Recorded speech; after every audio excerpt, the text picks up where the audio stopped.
Welcome into ATL Day Ones with Jarvis and Tenitra. Coming up on today's show, y'all better put some damn respect on nephew Ronnie's name. And if there's supposed to be a surplus in a particular position room, why is there a flyover in Flowery today? And last but not least, and for the culture, Coco is reclaiming her time. That's all coming up next. It's ATL Day Ones. Let's get it. This is ATL Day Ones, part of Locked On Sports Atlanta. And it starts now.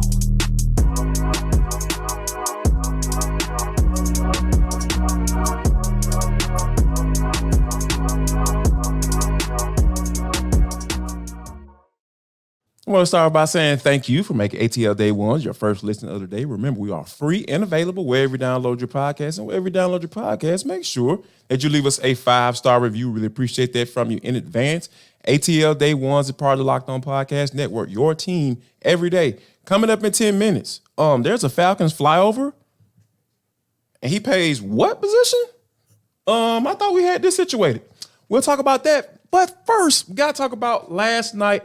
Obviously, the Braves spanked the Rockies. That's not important. We knew that was going down. No issue there, T. But the thing that is just irking me, like last night, Ronald Acuna out in the field, doing his job, kicking it. Next thing you know, a fan runs up on him. He has the opportunity to run up on him, first of all. Yes. How did he get, he has the opportunity to run up on him. Then, secondly, he actually puts his hands around nephew Ronnie, and then they stay on there for quite some time. And then you have a security guard come over and put his arms around that person that's trying to put his arms around nephew Ronnie. And then another fan runs on the field, and Acuna ends up falling on the ground. My whole thing is like, the reason why I'm so upset about this is the fact that we have a guy who is a superstar. Yes. Let me tell you where it comes from. The other angle comes from. Mm-hmm. First part of that is him not being protected by his own team, because we know that the Marlins were always throwing at this dude. Don Mattingly, literally said, yeah, go ahead and hit him. They ain't gonna do nothing about it. And we know how we dealt with that. Now we have a situation where this man literally is being approached with strangers during a game and being hugged on and talking about they want to take a picture. Like, what the hell is going on, T? Right. In the middle of a game. And I tell you, and we are, of course, journalists at heart, but we also tell you guys that our ATL Day Ones podcast is kind of like the intersection between journalism and fanism, right? Absolutely. Yeah. So today, I'm just going to preface by telling you that you're probably going to hear more from Tenitra and Jarvis, the fans, with a little bit of journalism mixed in, because as a human, this was utterly unsettling for me, to the point where I will honestly say, even with Ronald Acuna Jr. being a superstar, that should not have happened to a Colorado Rocky either. Yeah. Nobody should have to be put under duress like that. Now, the good thing is, I do like one thing that happened, and that was Ozzie Albies, because think about what you just said.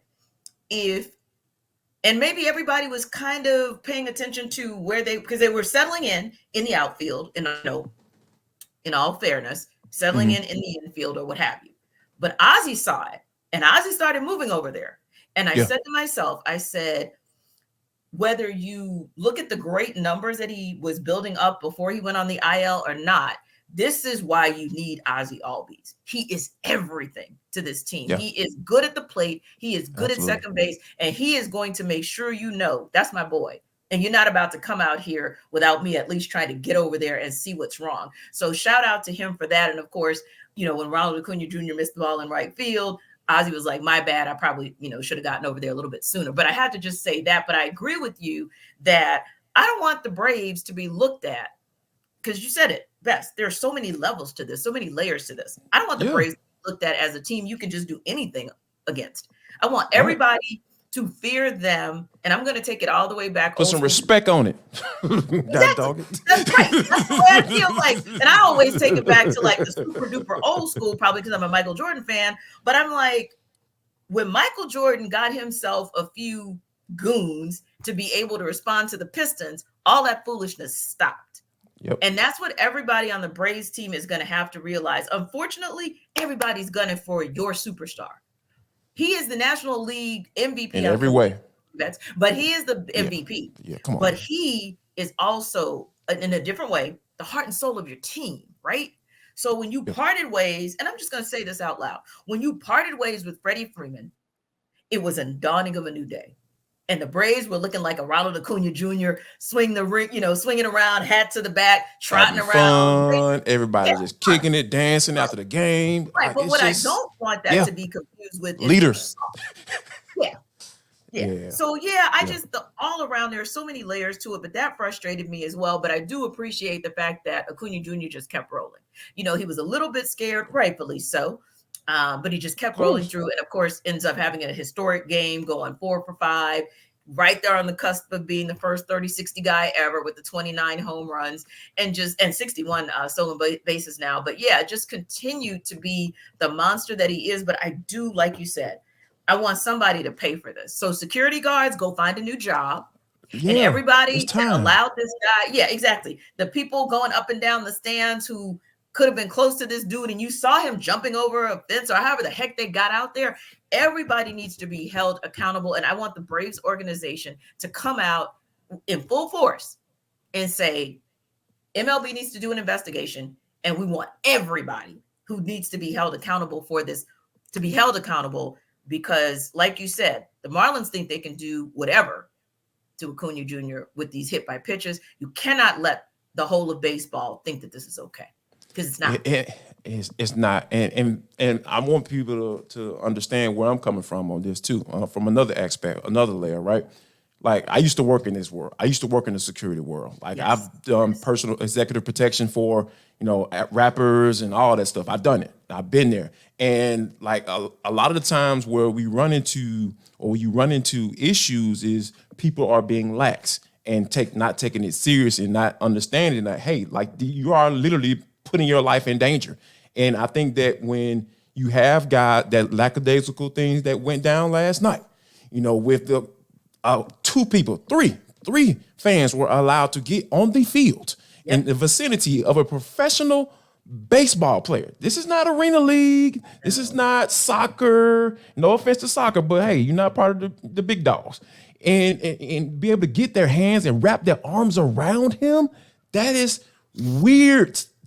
That is sorriness. Like MLB should get involved, like you said. I feel like the Braves should come out and make a statement. They probably not because that's just how they roll when it comes to Ronald Acuna. I hate to put it like that, put my team on blast like that, but that's just what it is. That's just how I'm feeling right now because this is just so ridiculous. And I think that to add to that, T, how about that? You mentioned Mookie Betts earlier. Now they saying Mookie Betts is doggone in a favorite to be the NL MVP.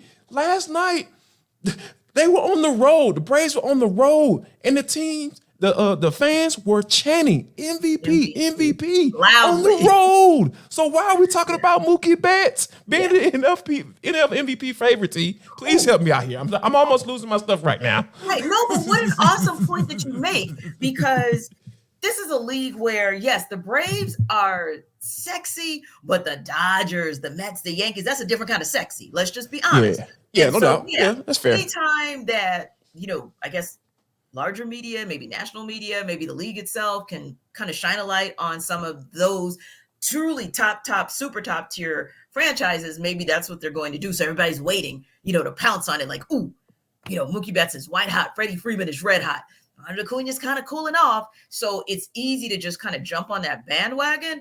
But also it's easy because let's face it, the Dodgers are the type of team that's going to put all of the verbiage out there in the world about how great their player is. They would also tell you, you're not doing that in LA. I wish you would try to come on the field and try to tackle Mookie Betts or Freddie Freeman or anybody. And it's going to be, I really believe that Magic Johnson's organization is not about, and I know he's only a part owner, but they're not about to have that happen. He's a former player, so he understands. There it is. Yes. And as an owner, you're not about to let, certain things happen, when you're from East Lansing, Michigan. But what we might want to do here with the Braves is, I know you guys, are a little bit of a kind of a peaceful team, a peacemaking, fun-loving team. But I think you guys need to kind of show people you're not about to stand for this. I kind of see it as, I need a little bit of that Austin Riley from the Sticks in Mississippi edge. Let me see that. Let me get some of that, right? Or Sean Murphy Country Strong to come out of nowhere. You know what I mean? Like, that's where I'm at with it. Michael Harris II from the south side all the way to the south side of Atlanta. I need all that too. Somewhere, somehow, I need somebody to make that low-key statement about, whether you just throw a ball somewhere or kick somebody or do, I don't know, whatever you want to do. But I will say this. You mentioned something else that's a great point, and that is how soccer, you may think that it's not a big deal, that these kinds of things don't happen or that they don't regulate the way they should. Oh, have you seen video of Messi? Every move he makes, there's a security guard on the sideline. If he goes to shoot a goal, that security guard might as well have gotten an assist for the goal because he's right there. Right. And if Messi's defending, he might as well be he might as well be a fourth defender on the line or the fifth defender because he's right there. When the last match was over, before literally the double zeros hit, that security guard was trotting on that. You're not going to get next to Lionel Messi. I do understand that, maybe Messi and Acuna Jr. are not at the same level, but the point I'm making is this. At some point, you're going to have to start to pay attention to the world and how it's shifting and how people feel like they should have access to stars when they really shouldn't, and be prepared. And be prepared to protect them accordingly. Because if you can appreciate what Ronald Acuna Jr. is about, then act like it and give him the protection that a superstar deserves. Absolutely. Yeah. Nothing else to be said. All right, people. Guess what? It is time to talk about FanDuel.com because episode of ATL Day Ones is brought to you by FanDuel. So, yeah, you should definitely take a listen because this is the #1 sports book in America, right? Guess what, guys? Get ready because the NFL season is right here. It's right upon us. We're about to get ready to talk about the Falcons. Whew, oh, no, it might be a little sketch going on. But anyway, for new customers, you can bet $5 to get $200 in bonus bets. That's guaranteed. Yes, guaranteed bonus bets. $200 worth. Plus, all customers who bet $5 will get $100 off NFL Sunday Ticket from YouTube and YouTube TV. So that means you can watch your team wherever you want. So you can watch the Falcons while you up in Washington State out here kicking it, going to a game or whatever, or kicking it with Andy Bunker. You can be doing all that stuff too. So yeah, you can go down there to check it out. So now is the best time to join FanDuel because it's easy to use, it's safe, you don't got to worry about anybody getting your information, and you can bet on anything from the money line to the spreads to the over-unders, and they got player props as well. So make sure you go to FanDuel.com/lockedon. That's FanDuel.com/lockedon and kick off the NFL season with an offer you don't want to miss. Just remember, guys, FanDuel is the official sportsbook betting partner of the NFL.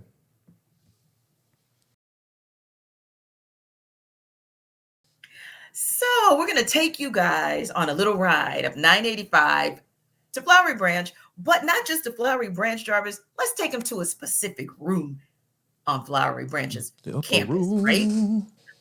Yes. Now, and this is, you know what? I love it, Jarvis, because this is really the upper room. It is, because it is the DB room, right? So check this out. Love these DB names, right? Jesse Bates III. I'm going to go from one side of the room to the next. You follow me. Jesse Bates III, Richie Grant, Jalen Hawkins, DeMarco Helms. That's one side of the room. Feel pretty confident if that's the room. And who knows where Micah Abernathy may or may not, land in that room. Then there's the other side of the room that I feel even more strongly about on some level. AJ Terrell, Jeff Okudah, D. Alford, Mike Hughes, Trey Flowers, Clark Phillips III. Now, granted, we know Okudah, we know Hughes. They're injured right now. We get that, but they're still a part of the room. So then we hear word from NFL Network's Tom Pelissero, and I'm sure there will be other reports as the day goes on. We, of course, are sourcing that as well, that corner Malcolm Butler is on his way to Atlanta today, and he is to work out with the Falcons tomorrow. Now, could just be an insurance policy because, let's be honest, he hasn't been on the field since 2020. So certainly you don't really know what Malcolm Butler is or, who he is still relative to how he was maybe in his heyday with the Patriots. But Jarvis, Did that not raise a little eyebrow for you when you saw that maybe somebody was hitting Hartsfield Jackson and then they're going to hit 85 to 95 to have a conversation? You know what? Like, this is the thing that is just is comedic to me when it comes to coaches talking about injury timelines in the preseason, because let's just be funky.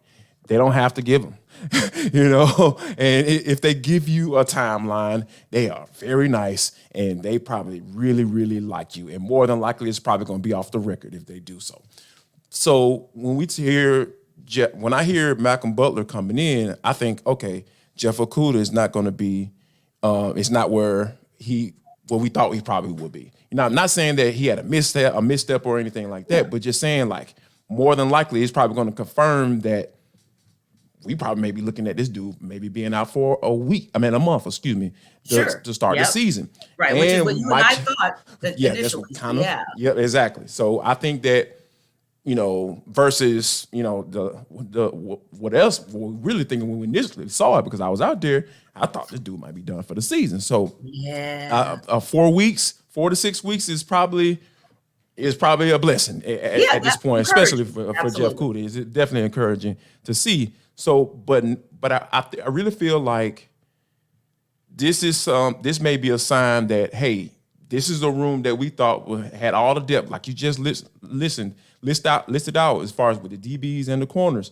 Like, that's a nice room, right? You know what I'm saying? From a talent standpoint, a potential standpoint, like all those things, all of those names you named were a very nice name. But when you have a name probably that's not going to be out there that you expected him to be, in Jeff Okudah, and a guy that you probably thought was going to come in and at least compete for that nickel spot, and he's kind of banged up. We don't even really have a timeline on him. Right. So this whole Malcolm Butler's at least workout kind of speaks to me, and especially the guy he ain't played since 2020, played in regular season games in 2020.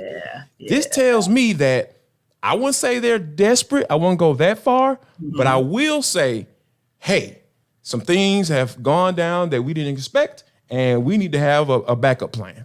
Because think about it, Jarvis, as we're sitting on the cusp, and Jarvis and I are going to give you all the reaction tomorrow, because we know that there are going to be so many moves that are made right up to the 11th hour, right? And we want to give you guys a comprehensive recap of our thoughts on how the Falcons got down to 53, right, on the roster. Right, exactly. But Jarvis, as we know it now, it's interesting that you mentioned that, because you said, hey, you're working out a guy who hasn't played since 2020, but there's a potential whether you go a Mike Jones or a Tay Davis. It just depends on. I know, right? Oh God! I'm sorry. It's just so natural to you. I'm sorry. Never go. But whoever they kind of decide that they want to cut, if you will. And I'm sorry. I'm going ahead of myself, because I was going to ask you a question about the linebacker core. So let me take a step back and go back to the DB room. When you look at that room, right, you're thinking to yourself, okay, Darren Hall, we'll go like we would say in college. Darren Hall's on the bubble, right? Cornell Armstrong's on the bubble. But you still got guys in the corner room. But you are bringing in Malcolm Butler. So that to me is interesting, because I think it says, to that point that you made, that I have Cornell Armstrong potentially, if he's one of the ones who, I have Darren Hall, and then it's all the other guys that you and I mentioned that we see have the uptick, like a Clark Phillips III. We think he has an uptick. A D. Alford continues to have an uptick. Yes. AJ Terrell and Jeff Okudah, those are your starters, no question. But then you go out and get potentially Malcolm Butler. So to me, that raises an eyebrow for me as well, to say, does that mean that maybe we don't quite know where Mike Hughes is or will be in his recovery, where Jeff Okudah will be in his recovery, and how that might shift the entire corner room such that, okay, Malcolm Butler, we know you can play this position. We know you can play that position. So we're going to go ahead and bring you in because you're more versatile, and maybe you can fill in those gaps until we get those guys back. But I thought it was a very interesting move. I still think that you can still give the Falcons credit for having a deep DB room and a deep corner subset of that room. Of course. But I think it's interesting that there's conversation and commentary around bringing him in. Yeah, and you know there's some familiarity there because Arthur Yes, Smith was with the because Titans when Malcolm exactly. Butler was there. He signed a big Yeah. free agent deal when he Mhm. left the Patriots. So I Yes. think that yeah, like this is an insurance policy. I really feel Mhm. like this is an insurance policy.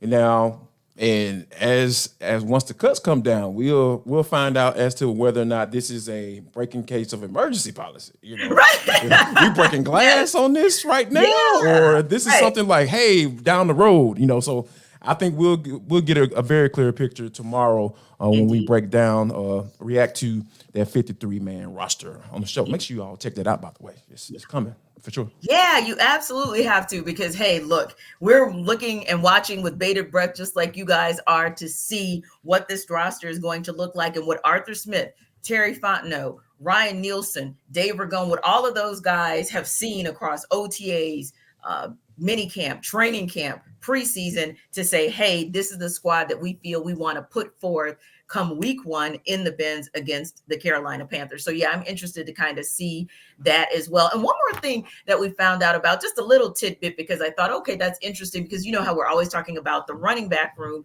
and we talk about positionless football. So we talk about the receiver room, the running back room, and we just kind of throw the fullbacks in there for kicks and giggles. But of Yeah. course, no surprise that the Falcons parted ways this morning. It was announced with Ratkovich, right? And so they're going to keep Keith Smith, the longtime fullback for them. But I thought that was interesting as well, because I was like, okay, you could conceivably keep two fullbacks on the roster, or you could take that second spot theoretically and maybe you move it elsewhere because you sure have a full tight end room.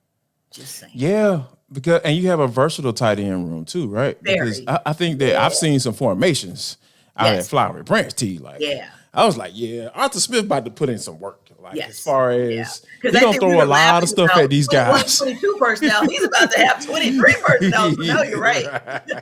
Because I think that a guy like Jonnu Smith, who's very versatile, Yes. he's gonna be moving him around. You might see him appear in the backfield as well. So Mhm. I And think Parker that Hesse, whom they gave the yeah. contract, they extended. So they're saying, not that they couldn't cut him, but I'm just saying they're showing confidence. They must have seen something that they liked in him. So I think that when it comes to that running back room, and that running back room is kind of full too, right? it is, Like, yeah. so I think that you only can afford to maybe keep one fullback. You can't keep two. You know what I'm saying? When you're looking at how the personnel that they have, like, and the versatility of it, because when you have tight ends that you can move all the way around, you got a tight end you can line up at the X, or the Y, or whatever, however you want to do it, or the Z. So all of those, you got so many guys that can do so many things at that one position group. Something has to fall. Somebody has to get, hey, like, oh, we appreciate your services and what you bring to the table, but we got a lot more talent in this group that we have to keep these guys versus trying to keep another guy at a position that people don't even rarely keep fullbacks around nowadays anyway. Yeah. So I'm sure Keith Smith is really smiling right now. Oh God, yeah. I said the same thing. I was like, Keith Smith stays having a job at Flowery Branch. Like, my And that's your brother too now. Did I say it right? That's your brother too, right? Yeah, that's what I just said. My frat brother stays having a job. Oh man. But listen, guys, we got more to come. Of course, we're going to talk more Falcons, but we want to hear from you guys. I mean, what are your thoughts about the possibility of Malcolm Butler being added to this roster? Does that give you a little bit of pause on what that means for the rest of the corner room or the DB room overall? Let us know. Everydayers, please let us know, because we appreciate you guys. We appreciate your comments. And so drop those comments in the chat on YouTube. And of course, everydayers, you want to bring more everydayers. So tell all your friends to download ATL Day Ones wherever you get your podcasts.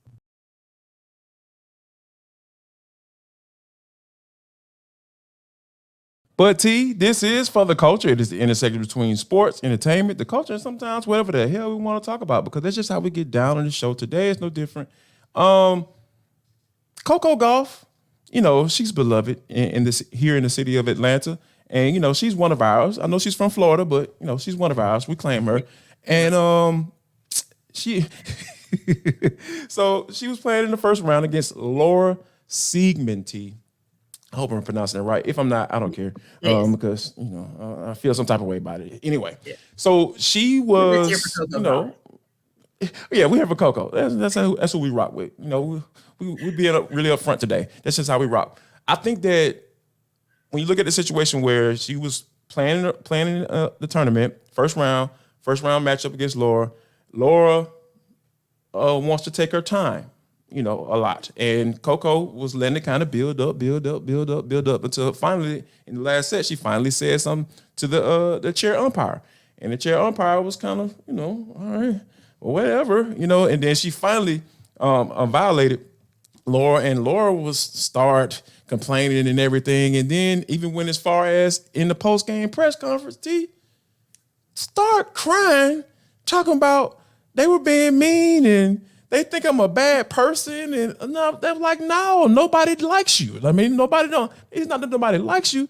Nobody don't know you. Like, everybody rock with Coco, and she was the show, and you up here taking your sweet behind time.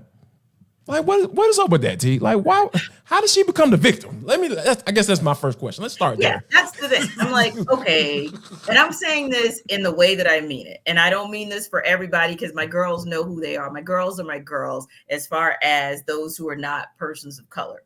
However, when you Becky something, I'm going to tell you about it. And Laura Siegman Beckied that thing because, listen, we were all watching the match and you were doing it deliberately. Like, I don't know, maybe you are friends with the New York Mets and how they used to try to, you remember last year how it was like increasingly frustrating because they were always trying to wait the Braves out. They would get deep in the count, right? And hit foul ball after foul ball until they just frustrated the pitcher and then ended up, getting a run or getting on base or what have you. But once the Braves figured it out, all of a sudden it became a non-factor. That's what it feels like to me. It feels like Laura Siegman, you went Becky and you went New York Mets, and the umpire wasn't buying the whole New York Mets thing. And I hope the world isn't buying the whole Becky thing, because Coco Gauff had every right to question it. And obviously it was an issue because the umpire ended up calling it a violation, right? And just like the Braves figured it out and they got a strategy that worked, Coco Gauff figured it out and got a strategy and beat you. So take your L like a mature young lady, get back on your grind and get back in the lab and figure out how to beat her next time on the court, not at the microphone. Bye. Get better. Just get better. That's all you got to do. Just get better. I know we didn't talk about this pre-show, T, but I think it kind of struck me a little bit because, we were talking about, for those, we were talking about, the whole student loan situation. Yeah. And, I don't know, you guys know, I was a full scholarship athlete at Albany State University, Golden Rams. That's how I got down. And I was just, well, I was all conference too, so you might as well just pile on. I was an all conference player there. So, but, as a college student, I went to a D2 school, so we didn't have bags of money being passed out to us, you know what I'm saying? Talk to Randy and Michael about all the other stuff. We had to figure it out, some days. And I'll talk about how a time where, and this kind of got a very interesting response from you about, there was this chicken joint. It's called Maryland's Fried Chicken. I don't care, it's all good. It's been a while. They used to have specialty to where you can get a 10-piece chicken wing. And they had them big wings too, like the big fried joints, like the big boy wings. Okay. And you can get, if you signed up for a credit card with Capital One, you get to pay $2.99 for a 10-piece wing, T, at Maryland's. And I'm just like, that is so predatory. Like, do you understand? Like, every time they did that promotion, I was there and took advantage of that. You have the campus. Right. That's what I'm saying. Like, it's just so crazy, like how people used to be able to get away with stuff like that back in the day. And that is why you have That is why you have people clamoring for any type of student loan relief that they can get, because how many people went ahead, like you said, and got those predatory lending credit cards because, hey, they knew that they could go get that $1.99. That 10 piece for $1.99, not realizing that in reality, it's probably going to cost you $27 or $54 or whatever, because it was interest, and in some cases, compounded interest on that credit card. And then don't not pay it within the 30-day window. Bam. Or don't cancel the card. Or don't forget to cancel the card like me. So January, you got no card. February, you got a card. March, you got bad credit. I'm just saying. Oh, and we, so many people didn't know. And same thing for student loans. How many people took a student loan out thinking, hey, I don't want to live on campus anymore. Or, hey, I want to get a fly ride. Or, hey, I want to just look sharp. I'm not getting bags of cash after every game. So I need so some they money. were like, you know what I'm saying? I know. I'll take out a student loan. Yeah, I'll pay it back whenever, Here, 20 years later, still that number ain't barely changed, T. I don't know about you. That number's still about the same for me. This weekend, when everybody else is cooking out, I'm going to be sitting at the table completing studentaid.gov application because I need relief in my life. Be it. But anyway, you guys have heard enough of the debauchery known as ATL Day Ones on a Tuesday. So we're going to wrap this thing up. And we hope that we come back telling you that Uncle Charlie led the way with a dub for the Braves and that the Braves got at the Rockies and let everybody know, don't touch 13. And of course, we are going to bring you a reaction from the Falcons trim down to the 53-man roster right here tomorrow. So come back. And make sure you guys share love, show love. Don't take out. And even share love with Becky, right, Jarvis? I mean, she needs it too. Yeah, we can spread a little love to her too. All right, we'll see y'all tomorrow.